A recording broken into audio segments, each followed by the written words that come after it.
Are we still going? Are we? I mean, I'm gonna bring in my own opinion on this one, and I said it to other Spurs fans. I said it to my partner, who's a Spurs fan.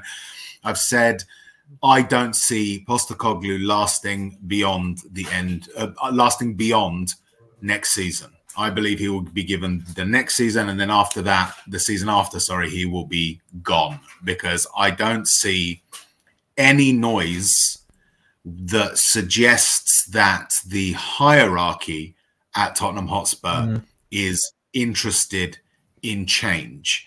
So for the time that he is here, can Postecoglou work with Daniel Levy?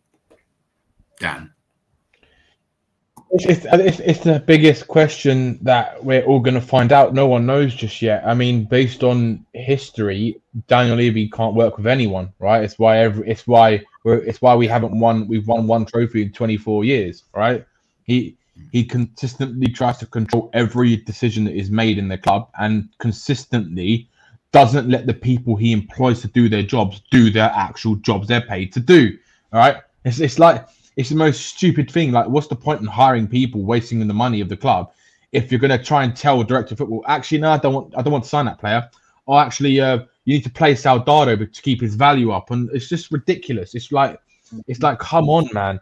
And I think what will happen is, I think I'm similarly thinking to how you're thinking, Rez. For me, with Postecoglou, he has to have, for him to stand a chance in this job, he has to do what Pochettino did, basically, and replicate the miracle of getting into the top four, challenging for the top 3 or 4 positions, but actually challenging them, not kind of challenging for half season and dropping away. I'm going the whole length of the season, being up there roundabouts. I think that's the only way. I think the Tottenham fans probably will see it as an improvement, right? And I think as well, it's with Ange. I think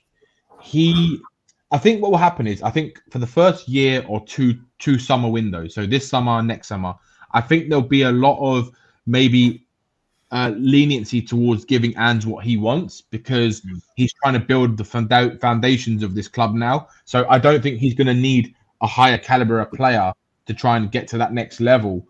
But I think what the problem is, if he does manage to get to that level and getting us like in and around that top 4 again, it's going to be like what happened with Poch. He's going to need that, maybe that next caliber player, because it's just not possible for a club to consistently find gems, regardless of how good scouting is. It's just physically impossible, right?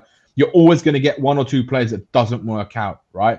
I know Brighton have the data model, and so do Brentford, and they do it, but it's different when you're trying to compete for that top 6, when you're trying to compete for a trophy. And like even Zerbi was saying, like, they're going to need a bigger squad to compete in Europe next season. And they've already lost McAllister. They're probably going to lose Caicedo as well. And they've lost Trossard, and they've still managed to kind of keep going. So that's 2 big players to replace. And for Spurs, it's like with us, I think we just need them to give him a bit more leniency than the other managers, just on the hope basis that I have that he's not going to require that level of 50-60 million pound player that Jose and Conte demanded to try and get us back up to that level. I think he understands that he's got to try and work with the academy, try and bring players through, try and buy young players to bring them through, with a bit of balance of some experienced players who can play the right way of football that he wants to play. But yeah, I mean, from my opinion, it probably eventually in the end will end up being a shit show, because we know what Daniel Levy's like.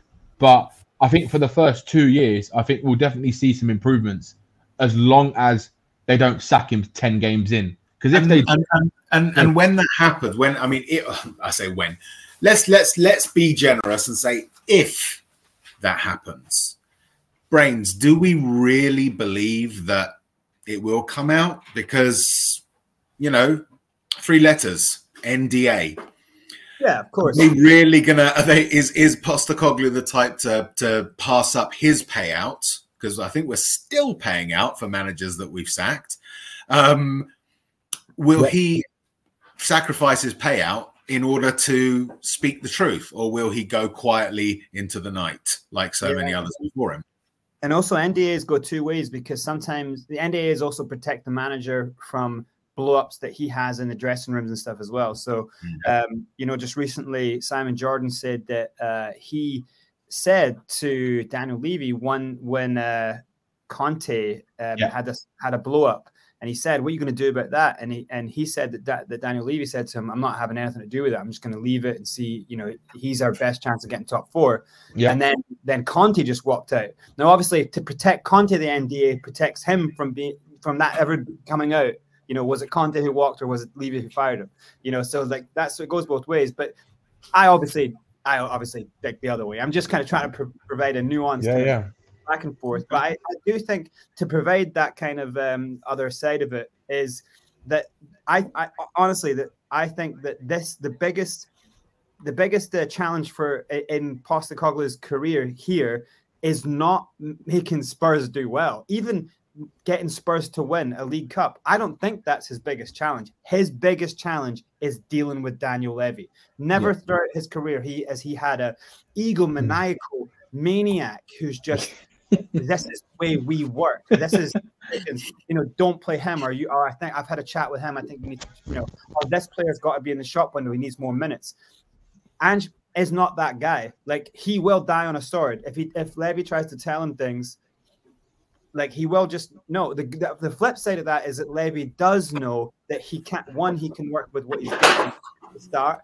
He doesn't need a massive war chest and you know what Levy's like. He protect his money at all costs, and you know, Levy might love this guy. We don't know, you know, but it is more about if results. Say we're going through a League Cup and we get close, maybe we get semi-final or final, and some of us would go, that is a little bit of success here, you know. But then say he finishes 10th in the league because of the adaptation time to change. Is like, well, the fans that are calling in TalkSport going, is this a joke? Is this a joke? These idiots, these guys they might be big Spurs fans, but they are passive football people. They don't really know football. They love the club, don't really know football. People like that are the first ones to go, get this joker out. You know, they won't be able to see, even if we score beautiful goals and you start to see the magic is coming, and it's not really reflective on your league position. Just as Australian football getting better was not reflective in the under 17s and under 20s until they won the Asian Cup. Then you see things in time. So if anything, this guy has a track record for going in, having a bit of a stumble, seeing a whole club literally change in front of your eyes, be on the pitch, and then bang, success. I'd have to think in my heart of hearts that Levy is not that dumb, but we know he is.